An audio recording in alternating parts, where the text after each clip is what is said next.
What's going on, everybody? I hope everyone is doing wonderful. Welcome to my first episode of my vlog or podcast.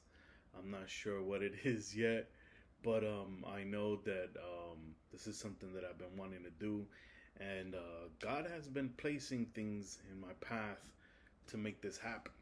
He made it into fruition, and I'm still waiting for other gadgets and other stuff to implement into the podcast.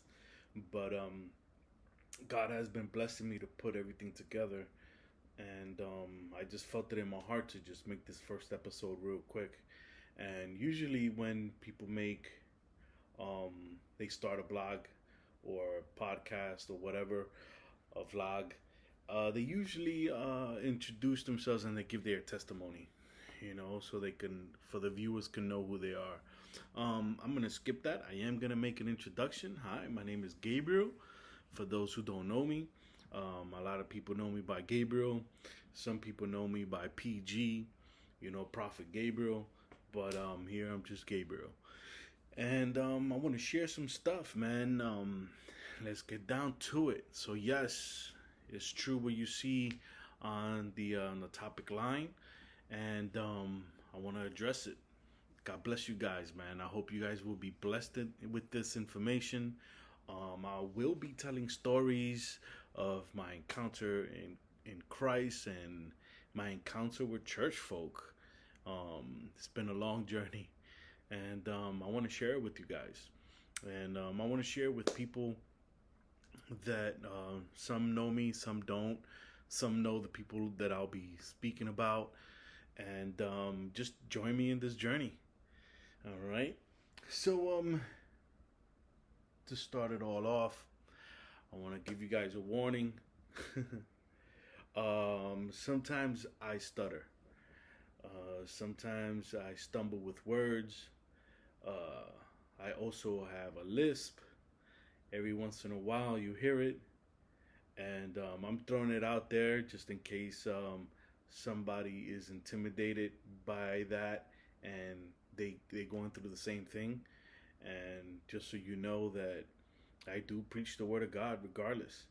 I get on the mic and I speak, and regardless of how I talk and how it comes out, God still uses that. And if he can use me, he can use you as well. So let's get to it. So yes, um, my name is Gabriel, and I got into. Uh, I was born and raised in church. Never had an experience with God until I was a teenager. I left church.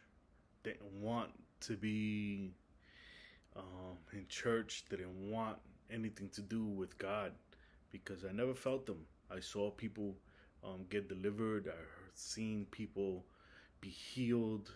Since I was a child, I seen manifestations of demons, but when it came to an encounter with God, I never had that. So when I was old enough to look down at my mom, because my mom is not a really tall woman, I told her I didn't want to go to church anymore. And I left. And I went to the streets and experienced so much, craziness. I was a hood dude. I was a street dude, just like Alexander Pagani, apostle. And in that journey, when I gave my heart to the Lord, it was actually an invitation from a friend that invited me to a coffee house, and that day, I I was battling with a lot of stuff, um, and I decided to go, and I couldn't find the place. The address that she gave me, for some reason I wasn't finding it, and I got angry and I went back home. When I went back home, I started smoking weed, and when I got high, I was talking to God, and I was like, man, this one time I was trying to go back to church and trying to hear your voice, and you know what? I couldn't even find it. Now I know is that you really don't love me, and this is the conversations I'm having with God. Um, that friend hit me back up, and she insisted. She insisted for me to go, and I was like, man, I'm smoked out. And I jumped in a cab and I went to the location, that the same exact address that I gave to the previous cab, and but this time I got there, and I went in. I sat in the back. They were already at the end. They were doing the last preaching, and I was sitting all the way in the back. You know, I didn't want to be around anybody, and it was a youth service. It was a coffee house, and basically, for those who don't know what a coffee house is that you're there for a couple of hours. So they do a couple of events in the morning, or a few hours, you know, and then they'll take a break. And in that break, they'll have some sandwiches and coffee or whatever they'll have, and then you go back up and they'll continue the service. So they already had sang, and they already, you know, did everything. You know, remember, I got there late now, so I'm listening to the preachers. There were more than one. The apostle was there at that time. He was an evangelist, and he was there with a few people. They were about maybe 5 to 7 preachers. I'm not sure. And there, I do remember that it had to do with masks, and that caught my attention. Every preacher that was there, they had their own mask, and I started having a different conversation with God, and they all, you know, they were all doing their thing, and they were all speaking to me, you know, and I was like, oh God, man, like, are you really, really, you know, interested in me? Like, I've never experienced you my whole life. And I decided to go up for prayer. And one of the evangelists at the time, I got to get them to minister to me. And they prayed for me, and I raised my hand and I let them pray. And again, felt nothing. I was like, man, God. And I started to walk back to my seat. And at the last row, right before I went to go sit down, you know, I didn't know what it was, but it was the Holy Spirit. He was guiding me to go back and to surrender everything. And I was feeling that there's peace by making this transaction. And I didn't know what to do. I just like, all right, God, if this is what you want me to do. And I was really talking to God, and at the same time, not knowing if he's even really interested. But I really wanted to give it that shot, you know. And I was in the world, and I was okay, you know. I'm not those Christians that will say I was miserable in the world, and no, I was loving my sin. Yeah, I was loving getting high and being, you know, who I was. I was okay with it, and I ain't felt anything wrong with it. So, but at that time, feeling the something I didn't know, which was the presence of God, I I decided to go back to the front. So I went to the front, and I went to the exact same person that prayed for me. He was ministering to other people. They all were. And once he finished, I grabbed his attention, and I looked at him, and I told him, "Hey, I know you prayed for me, you know, and I walked back, but I'm here, and I'm gonna give it all to God, and I don't know what to do, but here I am." And he's shaking his head like, yeah, but at the same time, he got the look in his eye like, what are you talking about? And I said, I'm gonna do it. And I digged in my pocket, and it was some bags of weed, because I was also selling weed, you know, at the same time having a construction job, you know. So I went over and just threw the bag of weed, and I said, well, now it's up to him. And I turned around. And, well, before I turned around, he looks at the weed. He looks at me like surprised. He looks at the weed again. He looks at me. And I said, I don't know. I don't know what's next. But God is going to do something. And I turned around and I walked away.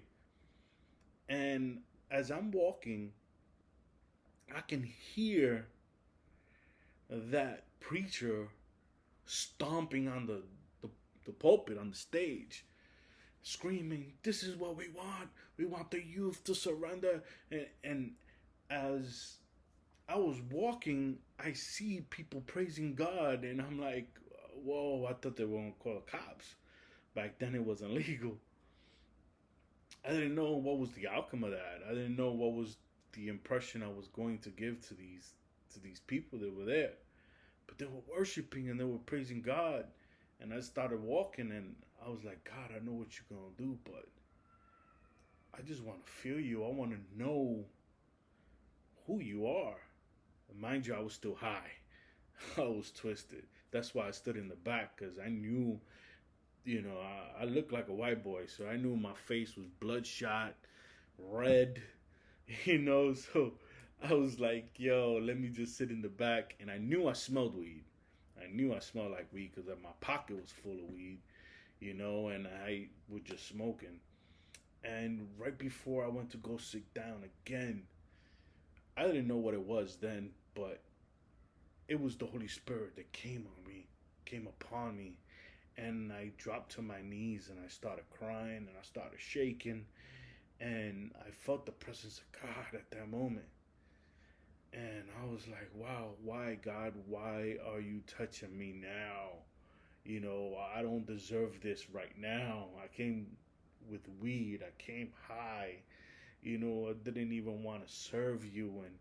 And now, you just embracing your love on me. And I was in tears.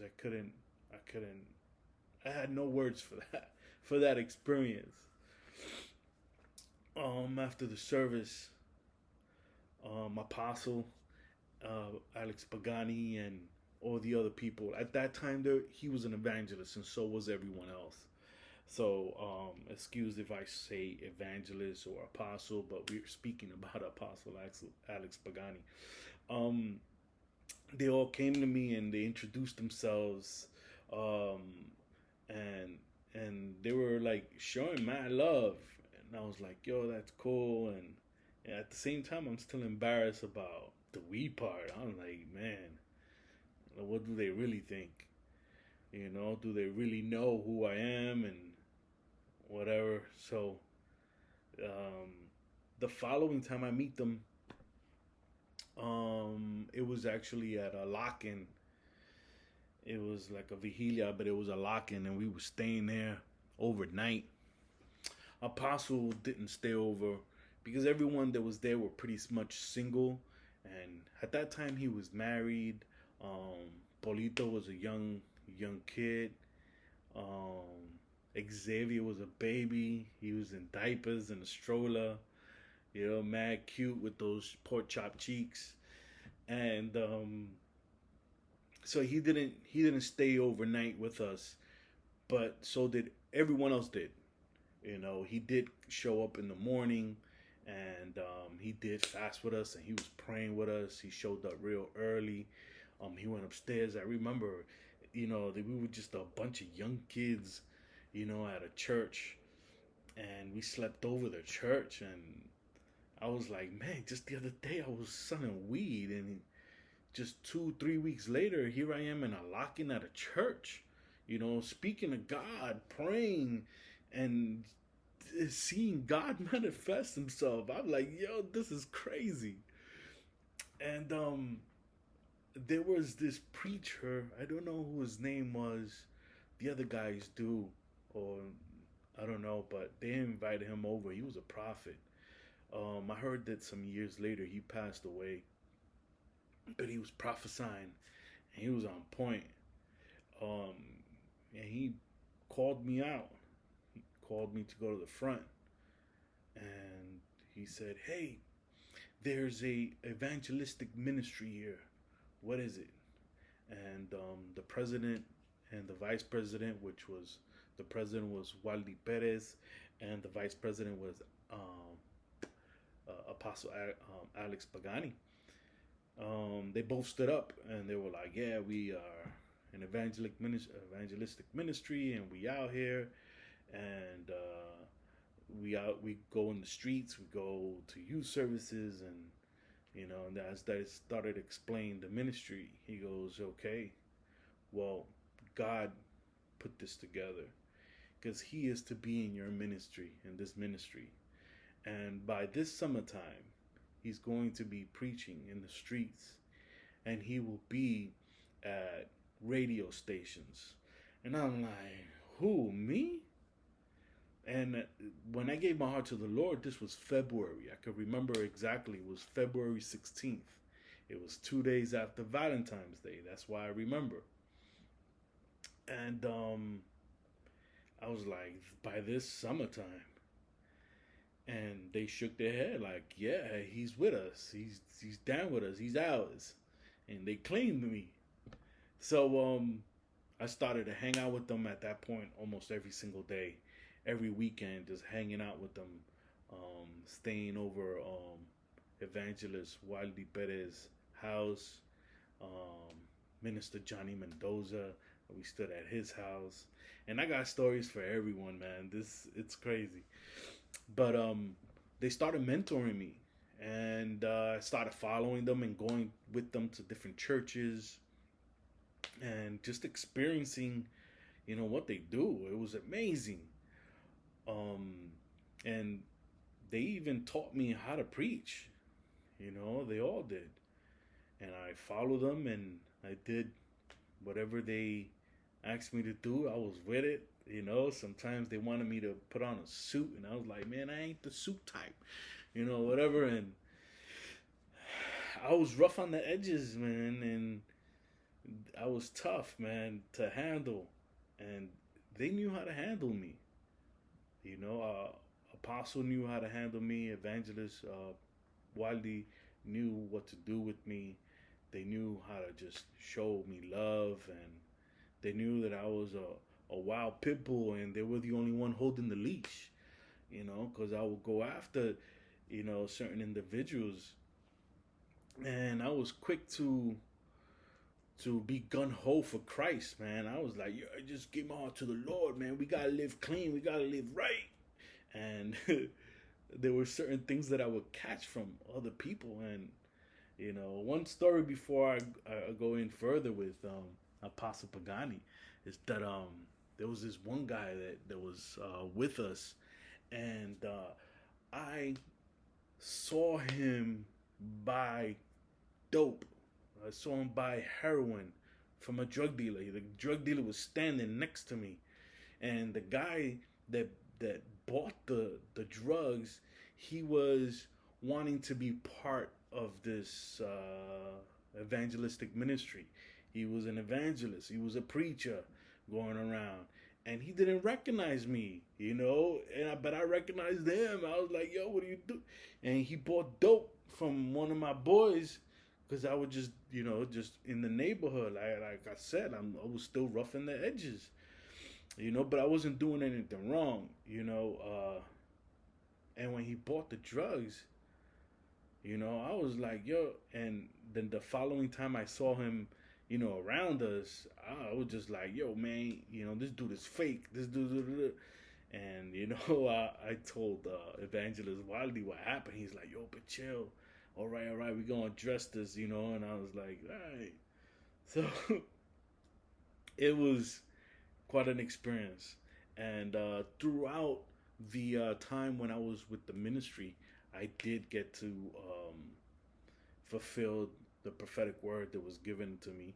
I was preaching by the summertime. I was preaching in the streets. I was telling people my testimony, and one time we went to an event. I think it was in Spanish Harlem, where they heard us, and they invited us to go to a radio station that was in the internet. And from there, they heard our testimony and they heard my testimony. And from there, they invited us to Radio Visión Cristiana. It was a real legalistic church, and that's what, some of us was hybrid from it, or some of us was still in there. At that time, Apostle was still in there, and they didn't really preach it because they wasn't. So I was like, why are we messing with these people when they don't even, believe what we believe, and but that to us, that was all they were, I guess. I was just a newbie. I was just a rookie at what was going on. And then, as we started preaching, um, the apostle was, every time they show any of those guys go anywhere, I was there. Sometimes I participate and preach with them. Sometimes I didn't, and I would just sit down and just absorb, because I was a student at this, and after a while, I was actually intimidated because they preach so well. And I was like, God, man, like, you got me around these guys that they nice. And they not just preaching the word, they live in it. They really are. And I'm like, God, I want more of you. If this is all I can ask for, that's what I want. I want more of you. I want to preach like them. And after a while, um, they started things started happening, man, and it went left because there was a prophet liar. I don't know who it was, but it was some kind of prophet liar that came through and started saying that the apostle, Alex Pagani, was a Judas, and us young kids, the majority of them, I don't know if they believed it. I can't speak for everybody, but it was too much in the atmosphere for us to say that nobody believed it. They always was like talking smack, and I that bothered me. It bothered me as a newbie, to hear that, to see two of the most people that I looked up to, how they were dividing themselves based on a prophet lie, and there were no mentors, to mentor us or mentor them because they were my mentors. And, but Apostle, he used to take all of that to the chin, man, and keep it moving, man. And he didn't let none of that bother him. He kept on preaching. He kept on doing his thing, regardless of the backbiters and the naysayers. And there was nothing really that they can really say, okay, he's wrong because of that right there, that right there. There was never that. There was never that. So when he became a pastor in the ministry, when he's still being part of the ministry of Unido por el Fuego, I was like, man, he's the first pastor that's coming out of this ministry. I'm going to his church, and he can testify to that. I'm going to his church. I'm gonna be a member to his church, and I did, and it's funny that prior to that, his father-in-law was the pastor of the church, and I remember one time we were going to that church, I guess it was to meet up with the apostle or picking him up to go to somewhere to preach, or we were just done preaching and just go over there just to say what's up. I remember that I was sitting on a van that we had, and I was sitting on the passenger van, and service had just finished, and Pastor Sarah, Apostle Ibelis's mom, Ibelis Pagani, she came over to me and she was like, "Hey, what church are you going to?" And I told her what church I was going to. I picked my own church. Everyone was in different churches. She goes, "Yeah, we're here." And she put her hands on me and me joking around. I was like, "I receive it, I receive it." And she's like, "You one of us. You one of us." And I found it as a joke, because she's very sweet. She's adorable. Adorable. And just so happens that sometime later I did become a member of his church. When it was handed down to Pastor Pagani at the time now. So now it's from evangelist to pastor. And he was pastoring the church. He was doing his thing. I was going there. There was something that had happened that made me stop preaching. It was a hurt, and I will explain that in another video. But I was no longer preaching. I was hurt. I was knocked down. But I was still participating. I was still going to Pastor Pagani's church, and he was still mentoring me. I looked at him as a friend. Um, I always addressed him of the mantle because that's how I met him, as an evangelist, as a man of God. And there were moments that him being a pastor, that me and him just hung out. We went to the movies a few times or whatever, and he was still pastor. And I still addressed him as who he was, because of who he was to me. Any question, any advice, he was actually there for me when that situation that I had, that took place. Um, it was very severe, that if I let the enemy take over my thoughts, I would have done something really bad, and I probably wouldn't be able to make this video. And he just poured love into me, and his wife too. Oh, his wife, she deserves a whole other video into herself, but I'm just gonna shorten it as much as I can. She's an awesome individual. She sees, the gifts in people. She's an awesome leader. She's an awesome spiritual mom. She's an awesome person altogether. And I thank God that they are together. They like Voltron, those two, and a lot of people don't see her in the front line, but she holds it down. She holds it down in many ways that you guys probably don't even know, don't even see. Unless if you part of the church and you're under the leadership, you definitely get to see that. And maybe a whole lot more that you guys maybe even don't see. But yeah, so then I was in his church, and we were doing what we had to do in that church. It was awesome. Then he was called to transition, into his own church.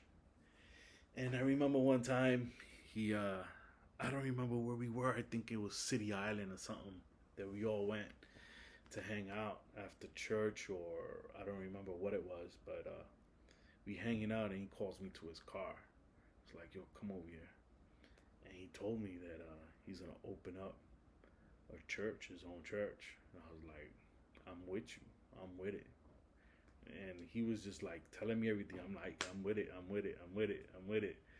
And he told me it's called He Is Risen Tabernacle. And I was like, "Wow, awesome. He is. Not he was. He is." And I'm like, "Oh, that's awesome."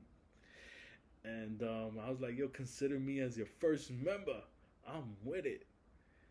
And yes, man. And he been through a lot in that transition of him being a pastor. Again, still, even other pastors talked about him, said he was a heretic, and said this and said that. Man, this man has gone through so much from so many, and it wasn't just members, it was leaders that I can't say they were jealous, or I don't know what it was really, but they all talked about him. And I was like, what we gonna do? And he go and on the following Sunday, and he would preach. He would preach his butt off, and God would just keep going. And I'm like, man, I would have done something by now. I would have said something by now. He kept on. He kept on. This man has taken licks from people, and he takes it in the chin. That's why when you hear about him talking about that he ain't scared about no church folk, he really ain't. Trust me, he really ain't. He confront and he'll say what he has to say, and he'll keep it moving. You know. Oh man. I paused it because my phone has stopped. I'm on my laptop and my phone to make sure that I get all the information that I can get. I'm already on 30 minutes. So yeah, man, a lot of people have spoken bad about him, and in reality, when you go and try to look at evidence, they really weren't. They really weren't. And he was always on the next level. I think that's why they talked about him, is because he always on the next level. I remember when he was the into like the radio stations, and he was doing his thing like a hip hop type. I forgot what it was called. Holofest Radio. He was the first one to put graffiti in his church, and I'm sure right now there's probably pastors trying to keep up with that. And this was 2 decades ago, and he continued to do it. And he was influential, and he was a lot of youth started to show up and wanted to be in that atmosphere, wanted to give their hearts to the Lord. I believe even one of the pastors that right now in that amazing church gave himself to the Lord at one of the services. When he was trying, this was before even HRRT, and he tried to do some hip hop service or whatever, and here you are, we got some old school Christians criticizing him, but we got people giving their hearts to the Lord who eventually became pastors, but yet you want to talk about this, but look at the results. People giving themselves to the Lord, the youth were coming crying, giving up stuff and turning in beads and wanting to turn their life around. And we got these old folks talking crap about how you shouldn't, the music sounds from the world, and they coming in here with pants, like, whoa, what's going on? So he experienced so much of that. So those who are online right now catching videos of Apostle Alex Pagani, and they want to talk about him, and he ain't new to this, man. You ain't the first one, bro. That's why you ain't blowing up. You ain't the first one talking bad about him. And yes, I did too. Because there was a moment where I felt that I was going through some stuff, like I said before, and there was a church split, and in that church split, I was part of it. There was this man who came in, and he was influential. He had good knowledge of the word, and we was desperate for kingdom, and he knew the vulnerabilities that we had, and he used it to his advantage. And I was part of that group that left the apostle. And not only did I leave, but I talked about him. Whatever they said, I mumbled it to whoever was around. you know, and without even me finding out even the facts, you know, and yeah, that's why I'm here and that's why I'm doing this video, because I did eventually, you know, ask for forgiveness, but I did that in private, you know, and that's it's pretty easy when you say something, you diss somebody in public, but then apologize in private. You know, I think that's a coward move. And this is why I'm making this video, is because I also went online. You know, I didn't do videos, but I made Facebook posts and, you know, and spoke about this man when in reality, you know, the reason why I really left was because I didn't give him, he was in a transition from being a pastor to move apostolically. He was in a place where everything was uncomfortable, because when God is ready to make a shift in you, you know, he makes things uncomfortable. You know, he stirs the nest, you know, for the eagles to fly. And I didn't give him I didn't give him the grace to grow. That's it. I think that's one of the best way I can explain it. I didn't give him the grace to grow. I want it and I need it, and I wanted it now from him, not knowing that he was going through a transition, and I didn't allow him to grow. You know, I was like, no, I need a spiritual father and this and that. And this person knew my vulnerabilities, and he was like, I'll be a spiritual father. And I went with it, I ran with it. And then the stuff that throughout the years of us leaving, you know, I started to notice certain things and I wasn't too comfortable with it. Um, I started to see that the things they were talking about, the apostle, I see him doing it. So I'm like, whoa, wait a minute, what's going on here? So I was always the troubled one, you know, because I wasn't the one that would just follow suit. Nah, man, I always was like, nah, man, this ain't biblical, this ain't right, or I'm like, nah, this ain't the direction I'm gonna go.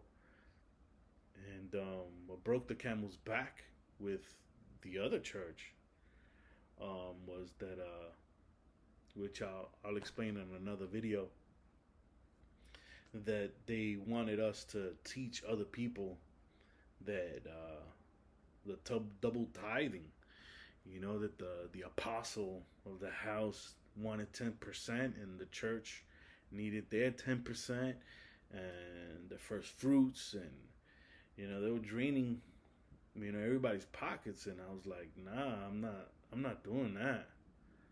You know, and I was like, yo, I don't know what's going on here, but this is not of God. And I was having static over there, and I ended up leaving eventually after a year and a half of them not talking to me, just walking right by me, ignoring me. These are leaders and elders of the church. And I eventually was just like, yo, I'm just not gonna go. And I stopped going to church because I was gonna transition out of New York State. We was gonna leave New York, me and my wife.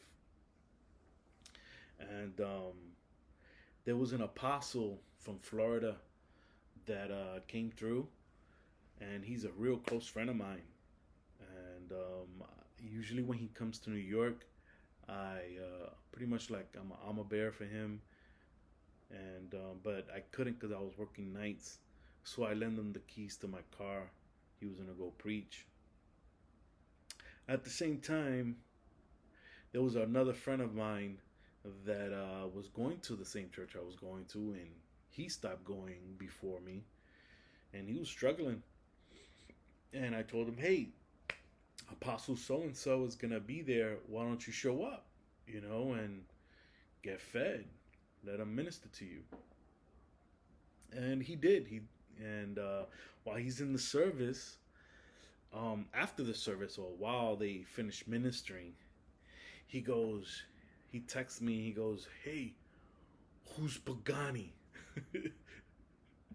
And I started laughing, because I can, I can hear his voice as he's texting me that. He goes, and I tell him he's a good friend of mine. Um, Go tell him I said hi. And he goes to him, and he tells him hi or whatever. And the apostle, Pagani, he makes a video. He tells him, "Hey, grab your phone. I'm gonna do a video with him and send it to him." But he made a video. He was just showing me mad love. Um, and I was like, "Whoa, that's crazy."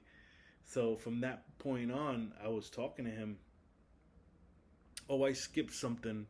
Let me go back to that because this is very important. Prior to me leaving and prior to me um, feeling how I was feeling with the other church after we had left Apostle Pagani's church, there was a relative that passed away.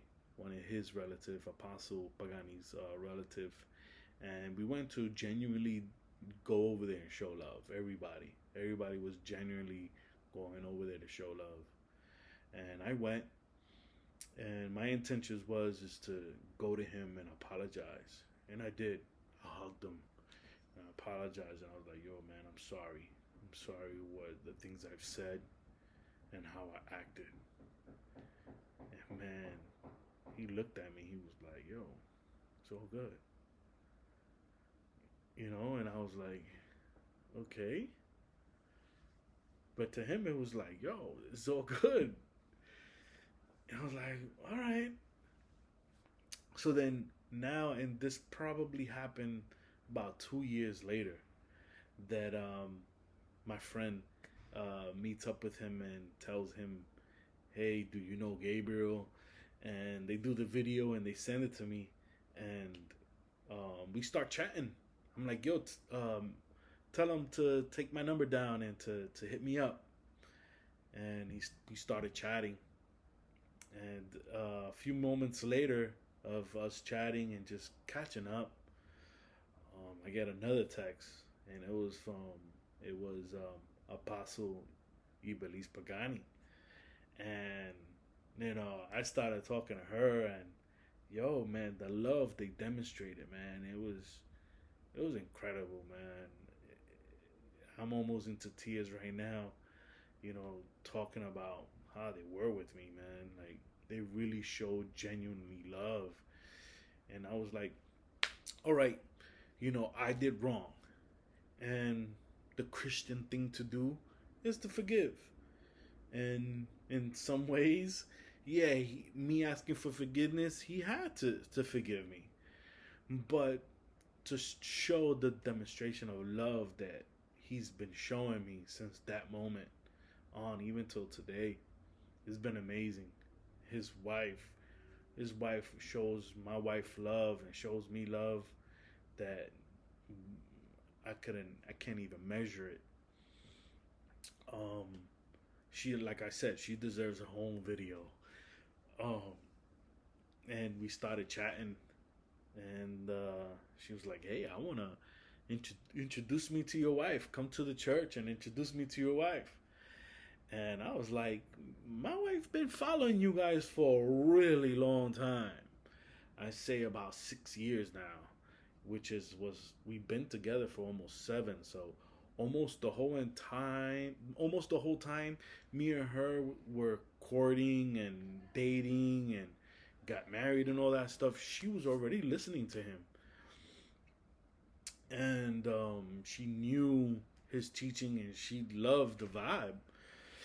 And I was like, yo, she invited us to come and so I can introduce you. And we decided to go. And once we stepped in there, man, the amount of love and the presence of God. We went in there and we sat in the front row. We started worshiping. Man, I was amazed. That's why it's called amazing, because you will be amazed. No lie. I was in the front row and I was worshiping, and I was into the presence of God. And at one moment I stopped and I turned around and I looked at the entire church. No lie.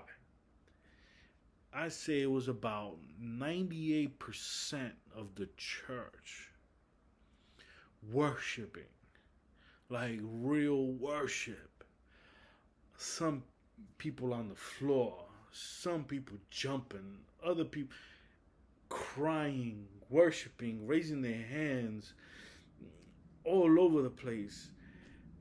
I can't say it was 100% because there were people sitting down and they had their heads down, so I don't know if they were crying too or what, but it was like the day of Pentecost. And I was like, whoa. Now, mind you, I preached in a lot of places. I helped other ministers preach in a lot of places. And this was a regular Sunday service at Amazing Church. I was like, no way. And we had an awesome experience. It was great. I was like, let's see next week. Next week happened. And the same thing every single week. This was before the movie. This was before this book that just came out. It was before all of this. I'm talking about September of 22. We in 23 and this is July. Already in July. And it was crazy. And we had plans to leave New York. And for some reason, something amazing happened that, we're not talking about that as much as we used to. And it's been an amazing journey at that place. It's an amazing journey with the apostle. One thing I have to say though, about going there is that one of the elders that know me from back then, she put the icing on the cake. She said, "Welcome home." And I was like, yeah, this is home. This is really home. I felt it the very moment I was there. I was like, this is home. And it's my home. It really is. And now, it's crazy that everybody puts Apostle Pagani in this box. And I don't mean box like this is a small box and he's in a small box. I'm just, just talking with my hands. In a box of deliverance, and yes, he is a deliverance minister and God uses him in deliverance, but if that's all you see in him, you're missing a lot.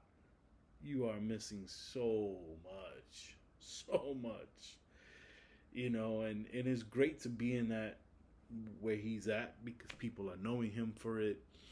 He's been in a movie for it. But if you're going to put this man in a movie for everything that God is using him for, man, get ready, man. You're going to Marvel move over.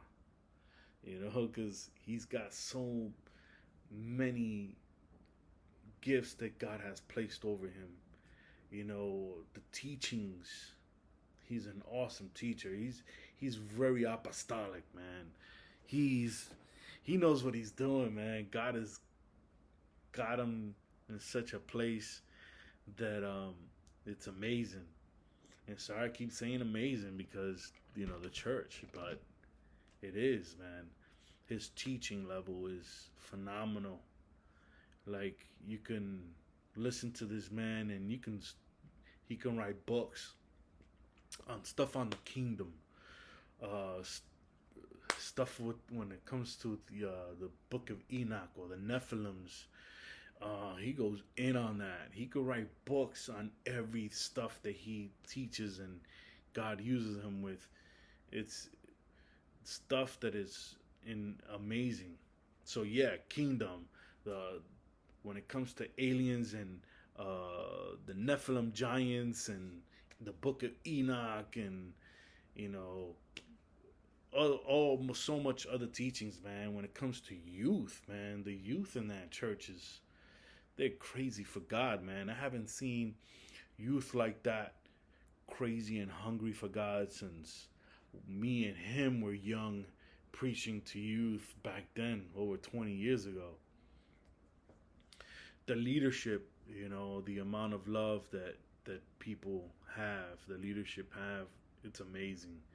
They're great people, and they can't get that unless if someone shows them the way. The way he's launching ministers and and pastors and apostles and churches, he's birthing churches, man, like no other, man. I'm telling you, man, I have no words, and I'm speaking from someone that's outside the box, someone that's just coming back in and looking at everything that's being done, and it's blowing me away to see how God used him from an evangelist into being a pastor, and now as apostolic. um he is on a rocket, and he knows what he's doing. He's comfortable at it where he's at. He's comfortable in that level. He's in his zone, and he's comfortable in his zone. He If he was a robot, the robots can't even keep up with him. I've seen him. We went to Albany, and I seen him preach, and no, it was teaching. He preached one night, and it was crazy. Then the next morning, we finished late because he ministered to a lot of people. The next morning, early, he's teaching from the morning to the afternoon, and this man did not take a drink of water. He stood there the whole entire time teaching about deliverance. He could go in. He lives this stuff. He lives and eats and breathes this stuff. No joke. Because I've watched him do this even when he was a pastor. He really has a passion for people being set free. He seen me being set free. He seen me as a baby Christian, and he learned how to cultivate me and taught me how to grow in Christ. A lot of the stuff that I've learned, I give it up to him because he knows how to take. I can't even explain it, but he knows how to survive the storm. When it comes to individuals just going at it with him, and he's not bothered by it. He keeps it moving. And who knows where this chapter might take him, this new chapter, because he's apostolic and he's moving, but even in the area where he's at apostolically, he's moving to another level. And I'm not sure that people will understand and grasp it yet, what's going to happen. But I got my seatbelt fastened, and I'm holding on, to see what's going to happen. But there you are, and there it is. This is my story of me talking about Alexander Pagani and him forgiving me, and him accepting me back, and him showing me love. This man, He presented my first son 17 years ago to the Lord, and just recently he presented my second son, and I shared pictures of him, the old pictures and the new pictures, and we had our laughs. And I still respect him as an apostle of who he is, regardless of where I see him. Even if it's just him and I just hanging out, whatever, I will address him as what God had called him to be and what I see him as. And it's an apostle, a man of God. And for those people that don't see him like that, and they just rather call him by his first name or whatever, then that's on you, man. You're just gonna get what you're gonna get. I know what God has placed over him, and by believing that, I know that I will get the mantle that God has placed it on him. So this is my story. I will be bringing up other stories about other people, and stories about myself, stuff that I did, certain things that wasn't so great, but God brought me through it, and down in the link below, I want to do something. I want, when he does videos, and hopefully if you guys are not subscribed to his channel, please subscribe to him. But I want to leave a link on the bottom of this video, and it's for, if you feel it in your heart to give a donation, man, please donate, and this link will be directly to Apostle Pagani's donation. Please donate to his vision, to his church, to his ministry, and help him, reach these new goals that he's reaching, man. He got the second book out. Go watch Come Out in Jesus' Name if you haven't seen it. If you haven't seen that movie, man, you've been living under a rock. Go and see it, man. Go check it out. It's an awesome video, awesome movie. I heard that there's something else that's coming out too, another movie that he's going to be part of. Just be on the lookout for it. He's got his second book coming out, and they are also being translated into Spanish. Check it out, man. I love you guys. God bless. There's a link below if this video touched you, and if you guys have ever been in a position where you talk about somebody or you talk about the apostle, and now you're hearing this video and it's changing your mind, give a donation. Give him an apology too, man. He will accept it. He will receive it with open arms. You see how I stutter? But so what? God is still using me. God bless.